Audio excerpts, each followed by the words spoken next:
People will tell you it's normal for kids to have a little anxiety going between two homes, and sometimes that's true. But if your child comes back confused about what happened, unsure about what they're allowed to feel, or repeating accusations that don't match your lived reality, this isn't normal transition stress. It's what gaslighting does to a kid. And if you've been trying to handle it with generic co-parenting advice, better boundaries, better communication, a co-parenting app, more don't say negative things about the other person, and you still feel that spike in your body when your child walks into the door, I want you to know that you're not failing. Your nervous system is responding to something real. By the way, if you're listening to this and thinking, okay, this is exactly what's happening, and I'm tired of improvising, I want to invite you to book a strategy session with me. Not a generic parenting consult, a strategy session where we will map what your child is showing you, identify the patterns in your specific high conflict dynamic, and figure out what kind of support will actually protect your child and your relationship moving forward. If you've tried therapy, co-parenting apps, books, boundaries, and you still feel dysregulated in the moments that matter the most, this is the next right step. Take a breath, because what you're dealing with isn't just two different parenting styles. It's emotional pressure that trains a child to question their own reality. And if you haven't met me yet, my name is Dr. Naaila. I'm a doctor of child development. And I'm also a bonus parent who has witnessed this exact dynamic up close. I've had to support the emotional resilience in a child inside my own home. And I also support other parents who are living this every single week. And honestly, my personal experience is a big part of what inspired this work, because I know how disorienting it is when you're doing your best, you're trying to be the stable parent, and your child comes home sounding like someone else. By the end of this, you'll be able to spot 3 developmentally specific signs that your child may be getting gaslit. So you can stop second guessing yourself, stop misreading that your child is lying or turning on you, and start responding in a way that protects your relationship long term. Let me share a quick example.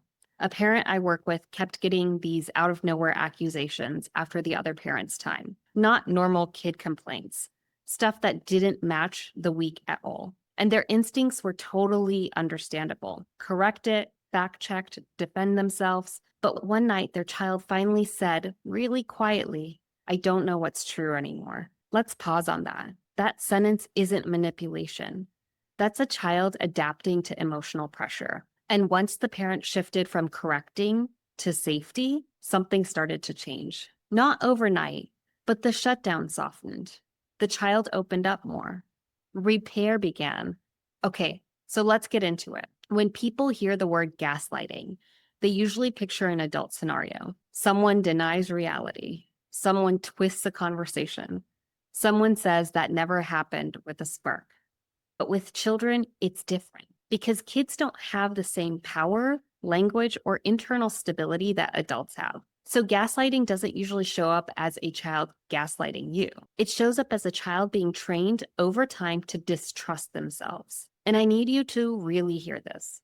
Your child may look defiant on the surface, but internally, what's happening is often confusion and collapse. It can look like they're fuzzy on memories. They change their story. They seem certain one minute and completely unsure the next. They go emotionally blank, or they come in hot with accusations that feel weirdly scripted. And if you're the stable parent, the one who tries to stay grounded, you'll often take this personally. You'll think they don't trust me, or they're turning against me, or they're lying. But what's more accurate most of the time is that they're trying to stay attached in 2 different emotional realities. And in one of those realities, it may not be safe to have their own perceptions. Let me say that again.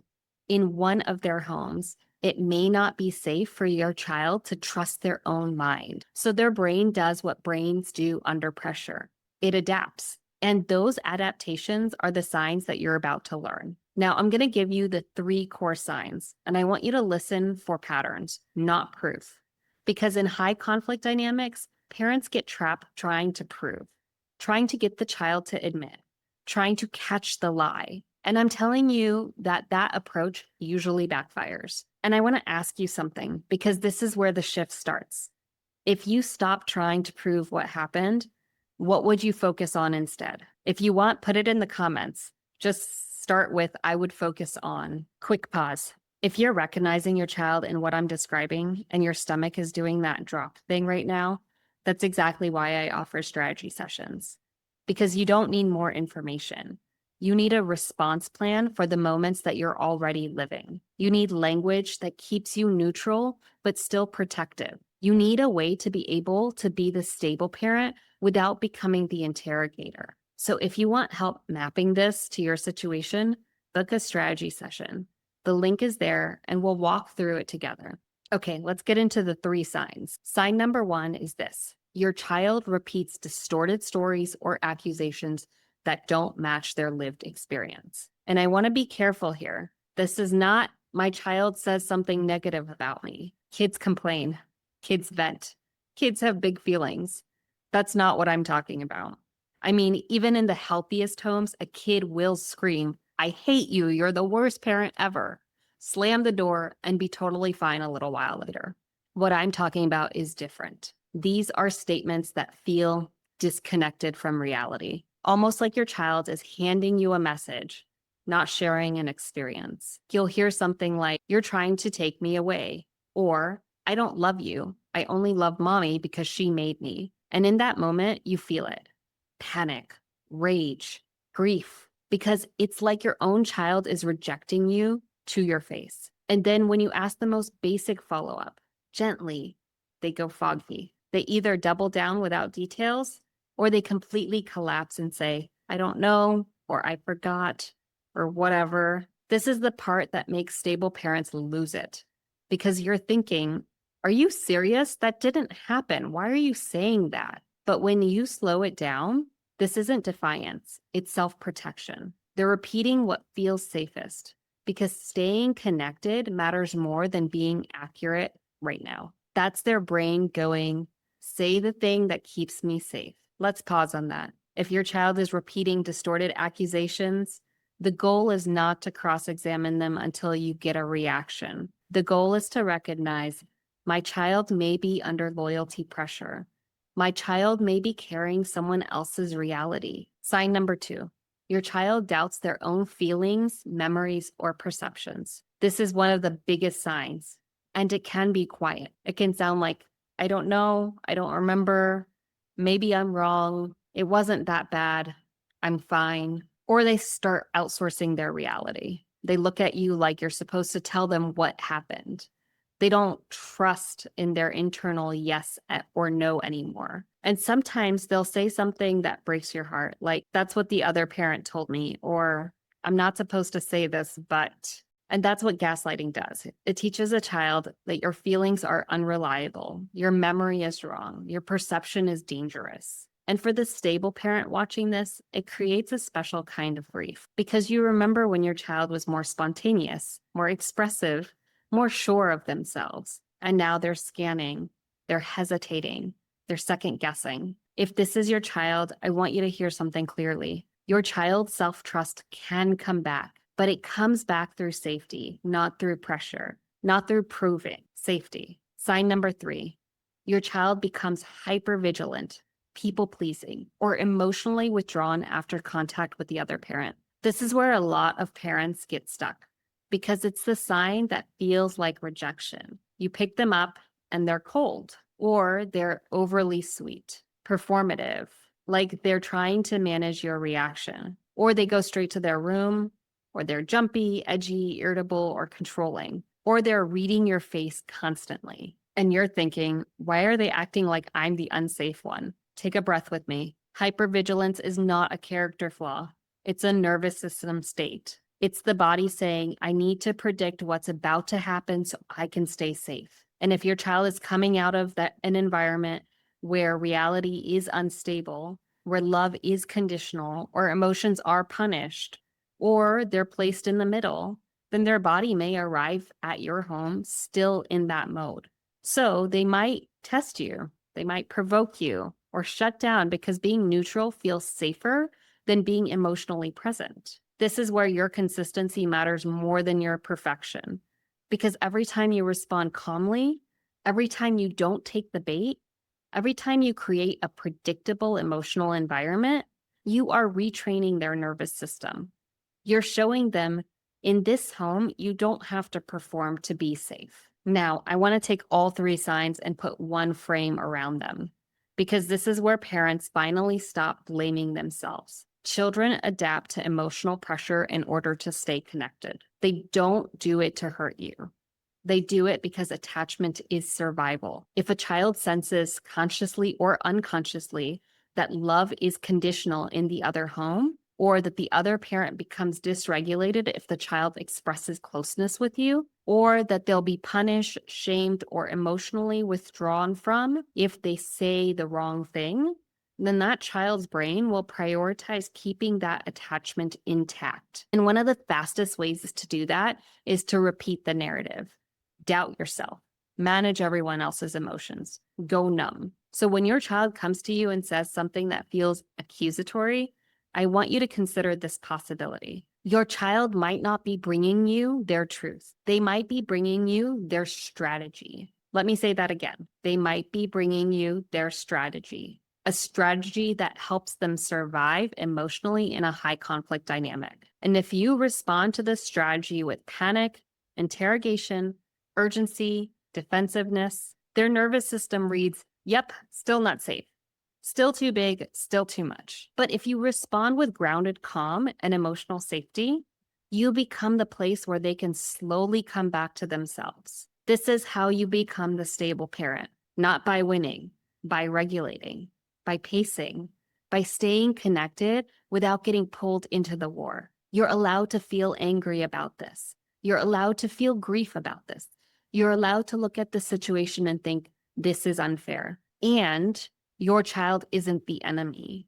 Your child is the one carrying the pressure that their brain and body were never designed to carry. And if you're someone who holds a spiritual lens, whether that's God, the universe, or something bigger, sometimes the question becomes, why does my child have to have such a difficult parent? I've come to hold this with radical acceptance, not as a way to excuse harm, not as a way to minimize what's happening, but as a way to remember that some children come into this life with a very specific set of lessons: discernment, self-trust, emotional resilience. And with you in their life, the parent willing to do the work, this can become part of how they develop the tools to recognize manipulation and stay anchored in their inner world without ever needing to call anyone out. But for today, let's start here. Be the place where they don't have to manage adult emotions. Be the place where they don't have to pick. That's how you protect their development and support their path. You can hate the dynamic and still lead with peace in your home. And I know that some of you are thinking,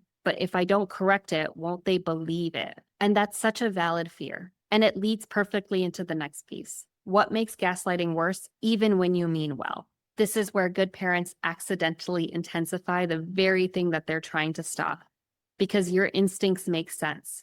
When your child repeats something false, you want to clarify reality. When your child accuses you, you want to defend yourself. When your child is distant, you want to pull them closer, fast. But here's the hard truth. Correction, fact-checking, and emotional urgency often increases confusion. Why? Well, because the child is already in a split reality. And when you push for certainty right now, your child's nervous system often can't deliver it. So you might get more shutdown, more I don't knows, more doubling down, more emotional chaos. And then you feel guilty. And then you try harder. And then you get stuck in a cycle where the other parent's dynamic is running your household through your child. Let's pause. If you've been doing this, it doesn't mean that you failed. It means that you're human. And you've been trying to parent in a situation that punishes normal parenting instincts. So what helps instead?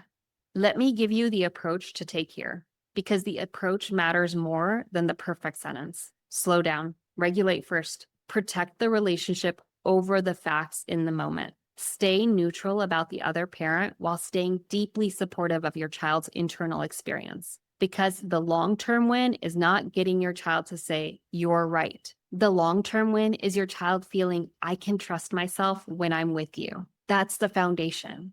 That's what prevents alienation from taking root long term. And it's what creates the conditions where, over time, your child starts to reality test on their own. They start to come out of the fog. They start to tell you more, not because you forced it, because you made it safe. So if you notice those signs, distorted narratives, self-doubt, hypervigilance, your next move isn't intensity. Your next move is steadiness. And I know this might sound small, but it is the game changer. Your child doesn't need you to be the detective. They need you to be the safe space. And one more thing, if you've been walking around with this constant sense of, I have to get this right or I'll lose my child, I want you to take a breath, because that fear makes you fast. It makes you urgent.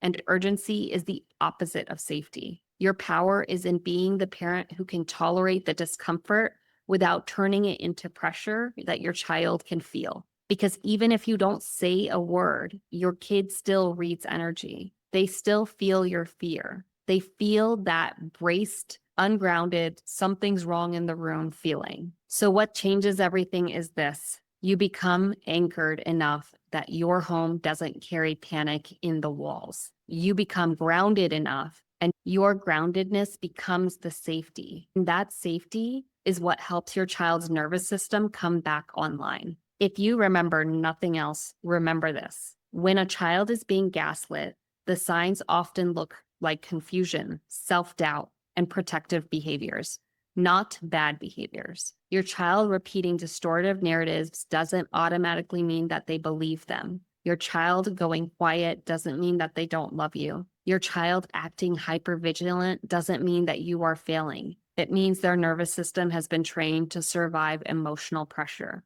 And you can be the place where they don't have to do that anymore. Slowly, consistently, with a plan. And if you want help building that plan, specifically for your situation, book a strategy session. We'll map the patterns, identify what's actually happening in those hot button moments, and figure out what to do next so you can stop improvising and start responding with grounded consistency. You don't have to do this alone, and you don't have to keep guessing. When you become the steady parent on purpose, your child feels it. And that's where the connection starts to come back.